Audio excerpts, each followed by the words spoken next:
Okay, இப்போ வந்து நான் ஒரு ட்ரை பேன் ஒன்று வச்சுருக்கேன். குக்கர் தான் வச்சுருக்கேன். வந்து ஒரு ஸ்பூன் பட்டர் போட்டுக்கலாம். பட்டர் வந்து சிம்லேயே இருந்து மெல்ட் ஆகிற அளவுக்கு வச்சுக்கோங்க.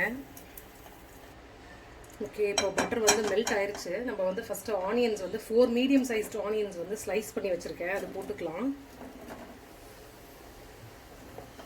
குக்கர் வந்து சிம்மில் தான் வச்சுருக்கேன். சிம்மில் தான் இருக்கணும். நம்ம இன்க்ரீடியன்ஸ் போடுற வரைக்கும் சிம்மில் தான் இருக்கணும். அடுத்து வந்து ஒரு 5 கேஷ்யூ நட்ஸ் போட போகிறேன். இதுக்கு மேலே வந்து ஒரு 3 மீடியம் சைஸ்டு டொமேட்டோஸ் போட்டுக்கலாம்.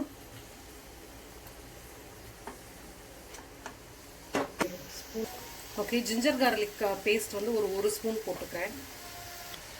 ஓகே, நம்ம இப்போ வந்து ஒரு ஸ்பூன் அளவுக்கு வந்து கரம் மசாலா ஆட் பண்ணிக்கலாம்.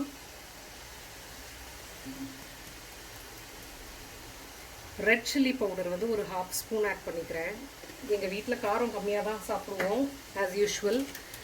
இது வந்து ரெட் சில்லி பவுடர் ஒரு ஸ்பூன் அளவு கூட ஆட் பண்ணிக்கலாம். நான் வந்து 1/2 ஸ்பூன் தான் ஆட் பண்ணியிருக்கேன்.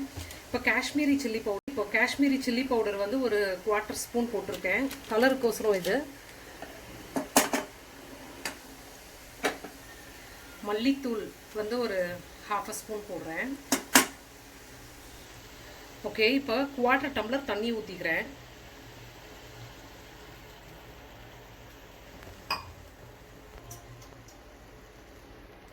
சால்ட் வந்து தேவையான அளவு போட்டுக்கலாம். இதை வந்து ஒரு ஸ்பூன் அளவுக்கு சால்ட் போட்டிருக்கேன். இப்போ வந்து குக்கரை வந்து நம்ம ஹையில் வச்சிடலாம். ஹையில் வச்சுட்டு நான் க்ளோஸ் பண்ணி வைக்க போகிறேன். இது வந்து ஒரு 2 விசில் வரவும் ஆஃப் பண்ணிக்கலாம். ஆஃப் பண்ணிவிட்டு ஆற விட்டுட்டு நம்ம இதை கிரைண்ட் பண்ணி கிரேவி டைப்பில் கொண்டு வர போகிறோம். பார்க்கலாம். அதை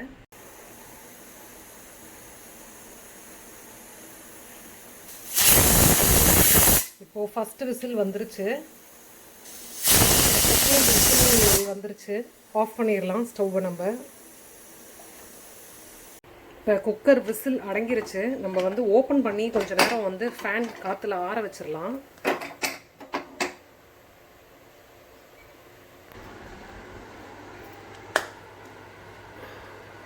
ஆரவும் எடுத்து இதை கிரைண்ட் பண்ணிக்கலாம் நம்ம. ஓகே, தோசைக்கல்ல வந்து இப்போ நம்ம பன்னீர் ரோஸ்ட் பண்ணி எடுத்துக்கலாம். நான் ப்ளெயினாக பன்னீர் அப்படியே டேரெக்டாக ஆட் பண்ண மாட்டேன். அது லைட்டாக ரோஸ்ட் பண்ணிடுவேன்.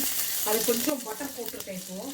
அண்ட் பன்னீர் பார்த்தீங்க அப்படின்னா இப்படி க்யூப்ஸாக கட் பண்ணி வச்சுருக்கேன், குட்டி குட்டி க்யூப்ஸாக. இதை வந்து நம்ம இப்போ தோசைக்கல்ல போட்டு லைட்டாக ரோஸ்ட் பண்ணி எடுத்துக்கலாம்.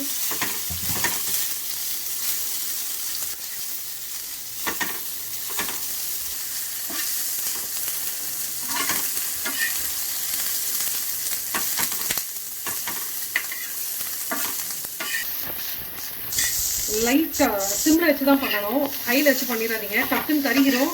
கருகுனா பன்னீர் வந்து ஹார்டாயிரும். லைட்டாக டாஸ் பண்ணி எடுத்துக்கணும் இதை இப்படி. ஓகே, இப்போ ரோஸ்ட் ஆயிடுச்சு. நம்ம ட்ரான்ஸ்ஃபர் பண்ணிடலாம். ஒரு பவுலுக்கு ட்ரான்ஸ்ஃபர் பண்ணிடலாம்.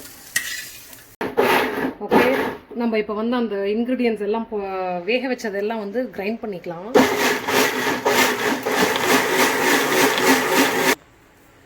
ஓகே, நம்ம இப்போ திருப்பி ஒரு பேன் வச்சு கொஞ்சமாக பட்டர் ஆட் பண்ணிக்கலாம்.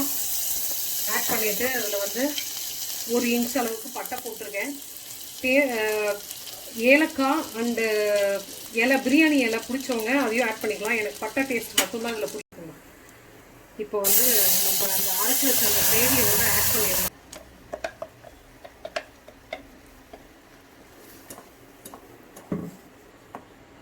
ஓகே, இப்போ இதில் வந்து நம்ம ஃப்ரை பண்ணி எடுத்து வச்சுருக்கிற பன்னீர்ஸை ஆட் பண்ணிக்கலாம்.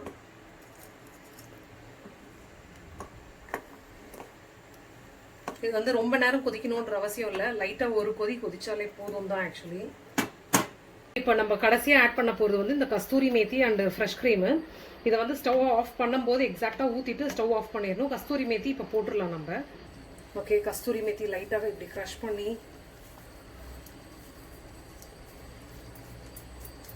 போட்டுடலாம். இது கஸ்தூரி மேத்தி போட்ட உடனே நம்மளுக்கு வந்து ஸ்மெல் நல்லா அந்த பன்னீர் பட்டர் மசாலா ஸ்மெல் வந்துடும்.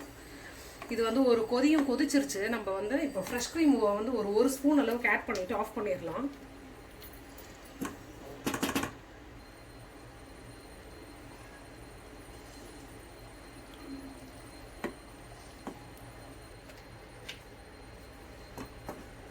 ஓகே, நம்ம இப்போ ஸ்டவ் ஆஃப் பண்ணிடலாம். ரெடி ஆயிடுச்சு. இப்போ கலர் பார்த்தீங்கன்னா அந்த நல்லா கிளாஸியாக இருக்குது. டேஸ்ட் பண்ணி பார்த்துடலாம் நம்ம நெக்ஸ்ட்டு.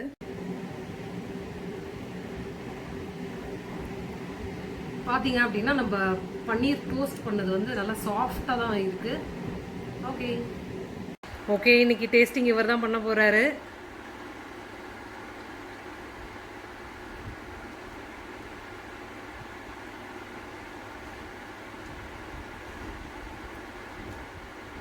ஏன் கண்ணு எதா குட்டி பூச்சி? செம்மையா இருக்கு, செம்மையா இருக்கு. இதே உங்க வீட்ல ட்ரை பண்ணி பாருங்க. நம்ம சேனலை சப்ஸ்கிரைப் பண்ண மறந்துடாதீங்க. தேங்க்ஸ் ஃபார் வாட்சிங். பாய் பாய்.